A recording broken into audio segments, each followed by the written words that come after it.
আসসালামু আলাইকুম। বিসমিল্লাহির রহমানির রহিম। আমি বাংলাদেশ পুলিশের একজন কর্মকর্তা এসআই মাসুদ রানা। আমি আপনাদের কাছে কিছু তথ্য তুলে ধরতে চাই, যেটা বাংলাদেশের মানুষ অনেক দিন ধরেই জানে না, বা তারা এই প্রশ্নের উত্তর খুঁজছে অনেক বছর ধরে, কিন্তু কোনো উত্তর খুঁজে পায়নি। আজকে যাকে সেনাবাহিনী থেকে অব্যাহতি দেওয়া হলো, মেজর জেনারেল জিয়াউল হাসান, যিনি এনটিএমসির প্রধান ছিলেন এবং তিনি র্যাবের অতিরিক্ত পরিচালক ছিলেন। অতিরিক্ত পরিচালক অপারেশন। তিনি মেজর থাকতেই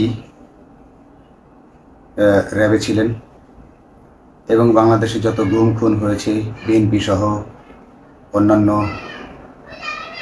যারা অ্যাক্টিভিস্ট, সেই গুম খুনের সাথে জড়িত এই জিয়াউল হাসান। অনেক নেতাদেরকেই র্যাবের কালো গাড়িতে করে সিভিলে ধরে আনা হতো,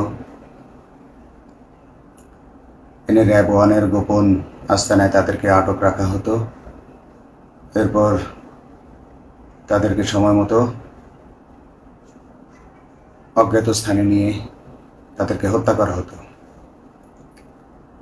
এবং অজ্ঞাত স্থানেই তাদের লাশ হয়তো নদীতে ডুবিয়ে দেওয়া হতো, নয়তো তাদেরকে দাফন করা হতো, নয়তো অ্যাসিডের মাধ্যমে তাদের লাশকে গলিয়ে দেওয়া হতো। আমি 2014 অক্টোবর থেকে 2017 ডিসেম্বর পর্যন্ত র্যাব সদর দপ্তরে কর্মরত ছিলাম। তখন র্যাবের ডিজি ছিলেন বেনজির, যিনি আজকে দেশের হাজার হাজার কোটি টাকা চুরি করে, পুলিশের হাজার হাজার কোটি টাকা চুরি করে পালিয়ে গেছেন বিদেশে। তো আমি দেখেছি অনেক মানুষকে কিভাবে অন্যায়ভাবে গ্রেফতার করে নিয়ে গুম করে রাখা হতো। আমি রিসেপশনে ডিউটি করতাম। গুম হয়ে যাওয়া মানুষের স্বজনেরা আমার কাছে আসতো, কিন্তু আমাদেরকে কঠোর নজরদারিতে রাখা হতো।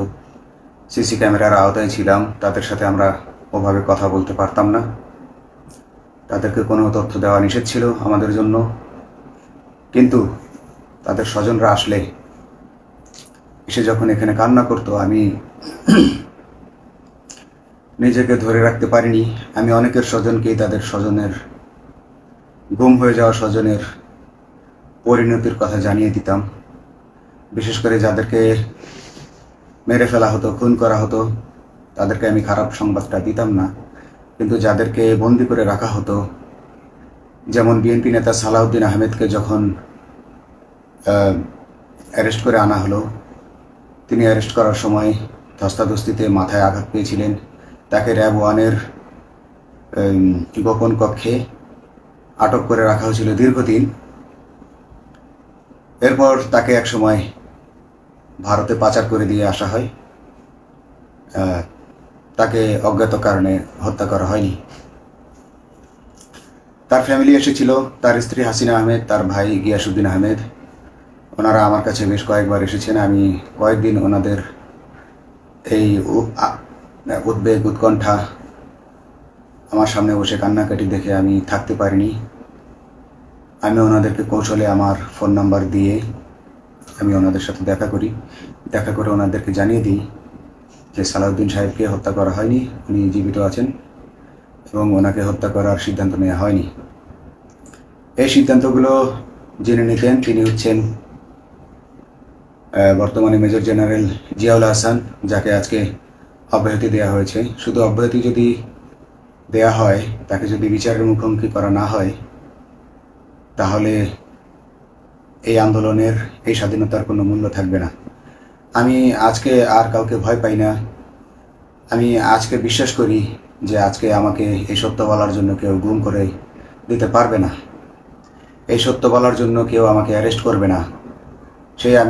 সেই কারণে আমি বুকে সাহস নিয়ে আজকে কথাগুলো বলছি। আপনারা যারা বিএনপি নেতা ইলিয়াস আলীর অপেক্ষায় আছেন, তাদের জন্য দুঃখজনক সংবাদ। তাকে অনেক আগেই হত্যা করা হয়েছে। তাকে পতেঙ্গা সমুদ্র সৈকত দিয়ে কড়া পাহারায় সাগরের মাঝখানে নিয়ে স্পিডবোটের মাধ্যমে মুখে পলিথিন পেঁচিয়ে হত্যা করে, তার পেট ছুরি দিয়ে ছিদ্র করে, তাকে পাথর দিয়ে বেঁধে সাগরে ডুবিয়ে দেওয়া হয়েছে। শুধু ইলিয়াস আলী নয়, অনেক নেতার সন্ধান যারা আজও পাননি। কিছু মানুষ তো ঘর থেকে উদ্ধার হয়েছে, কিন্তু যাদেরকে আপনারা পাননি তাদের সবার এই করুণ পরিণতি হয়েছে। আমি যদিও তারা এই কাজগুলো অতি গোপনে করত এবং র্যাবের অন্যান্য শাখার কর্মকর্তা কর্মচারীরা এটা জানতো না, কিন্তু আমি অত্যন্ত বিচক্ষণভাবে আমি এই খবরগুলো নিতাম, কারণ আমি জানতাম এগুলো একদিন আমি প্রকাশ করতে পারবো। এবং এই দিনটার অপেক্ষায় ছিলাম আজকে এত বছর, মানুষের কাছে সত্য প্রকাশের। বাংলাদেশের মানুষ জানুক যে কারা খুনি, কারা এত মানুষকে গুম খুন করেছে, এই দেশ থেকে এই দেশে ত্রাসের রাজত্ব কায়েম করেছে। তারা মাদকের ক্রস ফায়ারের নামে যে হত্যা ট্র্যাডিশন চালু করেছিল, এই ট্র্যাডিশনের উদ্দেশ্য ছিল বিরোধী দলের লোকজনকে হত্যা করা। কারণ পুলিশ এবং সেনাবাহিনীর অনেকেই মানুষ হত্যা করতে ভয় পেত, তারা এটাতে অভ্যস্ত ছিল না। অনেকেই অনেক সাহসী, কিন্তু একটা মানুষকে হত্যা করার পর তারা আর ঘুমাতে পারতো না, তাই তারা এসব কাজ করতো না। কিন্তু খুনি হাসিনা কিছু মানুষকে এভাবে হত্যা করতে করতে পুরস্কৃত করার মাধ্যমে হত্যা করতে অভ্যস্ত করে ফেলে। তারাই এই গ্রেফতারকৃত এই গুমকৃত মানুষদেরকে গুলি করে হত্যা করত। এবং তারা এতটাই নিষ্ঠুর যে তারা এক একজন কয়েক শত করে হত্যা করেছে। এবং এই মানুষগুলোর সংখ্যা বেশি নয়, কারণ সবাই লাশ দেখতে পারে না। একটা মানুষকে খুন করার পর লাশের যে ছটফটানি এবং মাথায় গুলি করার পর মাথার যে বিকৃত অবস্থা, এই জিনিসগুলো আমাদের অনেকেই আমরা সহ্য করতে পারি না। তাই আমাদের মধ্য থেকে কিছু হায়নাকে বেছে নিয়ে তারা একটা টিম গঠন করে, তাদেরকে র্যাব সদর দপ্তরে বেনজির আহমেদ প্রতি মাসে পুরস্কার দিতে ডাকতেন। এবং প্রত্যেকটা র্যাবের বিভিন্ন শাখায় এরকম দু একজন রাক্ষস ছিল যারা মানুষকে শ্যুট করত, গুলি করত, হত্যা করত এবং গুম করত। তারা এখনো আছে। তাদেরকে আমি নতুন সরকারের কাছে দাবি জানাবো, তাদেরকে বের করতে হবে, তাদেরকে বিচারের আওতায় আনতে হবে। না হলে এত শহীদের বিনিময়ে যে ফ্যাসিবাদ থেকে, যে স্বৈর শাসন, যে খুনি হাসিনার হাত থেকে আমরা মুক্তি পেয়েছি, সে মুক্তির প্রকৃত মূল্য আমরা পাবো না, প্রকৃত স্বাদ আমরা পাবো না। এই খুনিদেরকে বের করতে হবে, এই খুনিদেরকে বের করে আইনের আওতায় আনতে হবে। বাংলাদেশ পুলিশ কখনোই গুলি করতে অভ্যস্ত ছিল না। আপনারা জানেন একসময় পুলিশ যে গুলি করতো না, এটা নিয়ে অনেক ব্যঙ্গচিত্র ছাপা হতো পত্রিকাগুলোতে, যে গুলি না করতে গুলি খেলনার বন্দুকে পরিণত হয়েছে। তো কিন্তু সেই নিরীহ পুলিশকে রক্তপিপাসু হিসেবে শেখ হাসিনা তৈরি করেছে। তবে সবাই নয়, কিছু কিছু মানুষ আপনারা দেখেছেন, এবং এই আন্দোলনের ভিডিও ফুটেজ দেখলেও দেখবেন যে কয়েক শত পুলিশের মধ্যে কেবলমাত্র কয়েকজনই জনতার দিকে গুলি ছুড়ছে। তো আপনারা ঢালাওভাবে পুলিশকে আপনাদের আক্রমণের নিশানা বানাবেন না। নতুন সরকার অবশ্যই এর বিচার করবে। আমি আশাবাদী নতুন সরকারের কাছে। তারা যদি আমার কাছে কোনো তথ্য চায়, আমি তথ্য দেব ইনশাল্লাহ। এবং এই খুনিদেরকে, এই রাক্ষসদেরকে বের করতে হবে। প্রতিটি গুমের, প্রতিটি হত্যার সুষ্ঠু তদন্ত করলে এগুলো বের হয়ে আসবে বলে আমি আশা করি। এবং আমি চাই এরা ধরা পড়ুক, এদের বিচার হোক, না হলে এরা যুগে যুগে এই রাক্ষস যুগে যুগে রয়ে যাবে, আমাদের মাঝেই তারা লুকিয়ে থাকবে এবং যুগে যুগেই তারা মানুষের রক্ত পান করেই যাবে। পুলিশ বাহিনী মানুষকে সেবা করবে, এটাই হওয়া উচিত পুলিশের ধর্ম। পুলিশের ধর্ম হবে মানুষ পুলিশের জন্য, পুলিশ মানুষের জন্য। উন্নত রাষ্ট্রের পুলিশ যেভাবে, মানুষ যেভাবে পুলিশকে ডাকলেই পুলিশ 5 মিনিটের মধ্যে ছুটে যায়, তাকে সাহায্য করে। আমরা বিভিন্ন ভিডিওতে দেখি যে পুলিশ হাঁসের বাচ্চাকে রাস্তা পার করে দিচ্ছে, একজন অন্ধ মানুষকে রাস্তা পার করে দিচ্ছে। বাংলাদেশের পুলিশ এমনটাই করতে চায়, আমরা এমনটাই করতে চাই, কিন্তু সেই পরিস্থিতিতে আমাদেরকে রাখা হয়নি। আমাদেরকে রাখা হয়েছে দৌড়ের উপর, আমাদেরকে রাখা হয়েছে বিভিন্ন অন্যায় কাজের উপর, বিভিন্ন অন্যায় আদেশের উপর। কেউ যারা মেনেছে তারা ভালো ভালো জায়গায় পোস্টিং নিয়ে থেকেছে, যারা মানেনি তাদেরকে খারাপ খারাপ জায়গায় পোস্টিং দেওয়া হয়েছে, কারো চাকরি হয়ে হারিয়েছে, কাউকে সাসপেন্ড করে রাখা হয়েছে। আমি নিজেও একজন এইসব এমন বৈষম্যের শিকার, অন্যায় মিথ্যা মামলার শিকার হয়ে আমি নিজেও বর্তমানে সাসপেনশন অবস্থায় আছি এবং এই সাসপেনশন অবস্থায় থেকে আমি আল্লাহর কাছে শুকরিয়া জানাই, কারণ এই সাসপেনশন থাকার কারণে আমি ছাত্র জনতার আন্দোলনের সাথে সংযুক্ত হতে পেরেছি। আমি সবসময় আল্লাহর কাছে দোয়া করেছি যে আল্লাহ তুমি আমাকে মুজাহিদ হিসেবে কবুল করো, আমাকে জিহাদ করার তৌফিক দান করো এবং আমাকে শহীদী মৃত্যু দান করো। এবং আল্লাহ আমার দোয়া কবুল করেছেন। আমি ছাত্র জনতার সাথে এই জিহাদে অংশগ্রহণ করেছি, ছাত্র জনতা সফল হয়েছে। আমি গর্বিত আমি এই আন্দোলনে একজন পুলিশ অফিসার হয়েও আমি অংশগ্রহণ করতে পেরেছি। তো যাই হোক, আমি চাইব যে বাংলাদেশ পুলিশের, র্যাবের যে সকল কর্মকর্তা অগণিত মানুষের গুম খুনের সাথে জড়িত ছিল তাদেরকে ধরা হোক, তাদেরকে আইনের আওতায় আনা হোক। আমাদের মতো অনেক অফিসার আছি যারা এসব কুকর্মের সাক্ষী, আমরা সাক্ষ্য দেব। আমরা এখন আর ভয় পাই না। আমরা আসলে যে ভয় পেয়েছি তা নয়, আমাদের বাহিনীতে টিকে থাকাটা জরুরি ছিল। জনগণের স্বার্থেই আমাদের বাহিনীতে থাকা জরুরি ছিল, কারণ আমরা যদি বাহিনী থেকে আউট হয়ে যেতাম তাহলে এসব তথ্য আমরা জানতে পারতাম না এবং জনতার কাছে পৌঁছাতে পারতাম না। জনতার কথা বলতে হলে, জনতার সাথে থাকতে হলে আমি পজিশনেও থাকতে হবে। এই জন্য অনেক কিছুই প্রকাশ করিনি, কারণ আপনারা ভালো মতোই জানেন যে অনেক সেনাবাহিনীর মেজরকেও গুম করে দেওয়া হয়েছে যারা মুখ খুলেছে। আমি তো একজন সামান্য সাব ইন্সপেক্টর, আমাকে গুম করে দেওয়া তাদের 1 সেকেন্ডের ব্যাপার ছিল।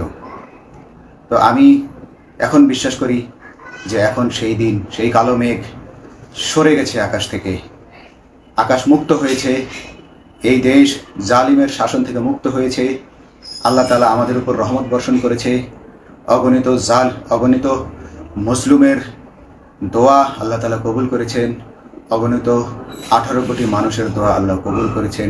তাহলে এইভাবে হঠাৎ করে 15 দিনের মধ্যে 15 বছর ধরে গড়ে ওঠা রাক্ষসের পতন ঘটা আল্লাহর রহমত ছাড়া, আল্লাহর রহমত ছাড়া এটা কখনোই সম্ভব হতো না। আমি আল্লাহর উপর ভরসা রেখে বলছি, আপনারা নতুন প্রশাসনকে ঢেলে সাজান, পুলিশ বাহিনীকে ঢেলে সাজান। এই সিস্টেমের মধ্যেই, পুলিশের এই সিস্টেমের মধ্যেই গণ্ডগোল আছে, নিয়োগের মধ্যে গণ্ডগোল আছে। আপনারা এই সিস্টেমগুলো পরিবর্তন করুন, আপনারা এই সিস্টেম পরিবর্তনে সাহায্য করুন এবং পুলিশ ডিপার্টমেন্টে যত ডিপার্টমেন্টাল পরীক্ষা আছে এগুলো তুলে দেন। এই ডিপার্টমেন্টাল পরীক্ষাগুলোর মাধ্যমে আমাদের ঊর্ধ্বতনরা আমাদের গলা সবসময় চিপে ধরে রাখে, ঠিক আছে? সেজন্য আমরা তাদের কাছে সবসময় আটকা থাকি। এজন্য আমরা অনেক কিছু বলতে পারি না, অন্যায়ের প্রতিবাদ করতে পারি না। তো এই সিস্টেম পরিবর্তন জরুরি। ডিপার্টমেন্টে কোনো পরীক্ষা থাকা যাবে না। কনস্টেবল হতে যারা একটা নির্দিষ্ট সময় পর তার বিভিন্ন কোর্স করানোর মাধ্যমে তার প্রমোশন হতে হবে। সাব ইন্সপেক্টরে ভর্তি হয়ে 5 বছর পর ইন্সপেক্টর হিসেবে পদোন্নতি পাবে, তার 5 বছর পর সহকারী পুলিশ সুপার হিসেবে পদোন্নতি পাবে। এভাবে আইন পরিবর্তন করতে হবে। তাদেরকে দক্ষ করে গড়ে তোলার জন্য বিশেষ কোর্সের আয়োজন করতে হবে এবং সৎভাবে বাঁচার জন্য সঠিক বেতন কাঠামো এবং ভালো কাজের জন্য পুরস্কার এর ব্যবস্থা করতে হবে। বিভিন্ন যে চোরাই মাল মাদক উদ্ধারের জন্য সেক্ষেত্রেও বিশেষ পুরস্কারের ব্যবস্থা থাকতে হবে এবং বাসস্থান এবং যানবাহন, পুলিশের যেই ব্যয়টা হয় সেটা হচ্ছে বাসস্থান এবং যানবাহন। পুলিশ আমরা নিজের বেতনের টাকা দিয়ে মোটরসাইকেল কিনে চাকরি করতে হয়, এই বিষয়টা যেন না করতে হয় এবং সরকারি বাসস্থান যদি আমাদেরকে দেয়া হয় তবে আমরা বেতনের টাকা দিয়ে আমরা মানুষকে সেবা দিতে পারবো, সৎভাবে চলতে পারবো এবং দেশের মানুষকে সন্তুষ্ট করতে পারবো ইনশাল্লাহ। তো আমি আপনাদেরকে প্রথমে যেই তথ্যগুলো দিয়েছি গুম খুনের বিষয়ে, আপনারা এই তথ্যগুলো অনুসন্ধান করুন, অনুসন্ধানে টিম গঠন করুন।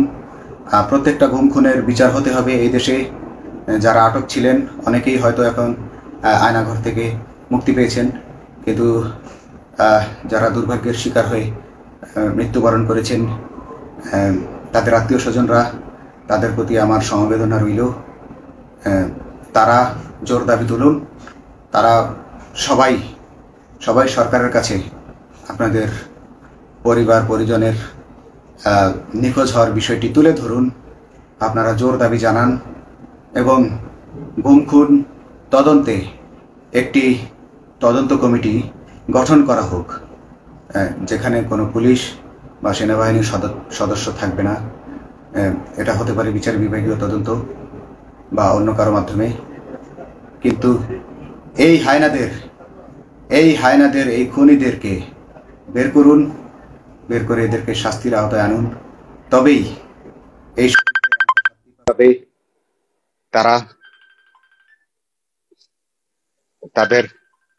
তাদের বলিদান সফল হবে। আসসালামু আলাইকুম।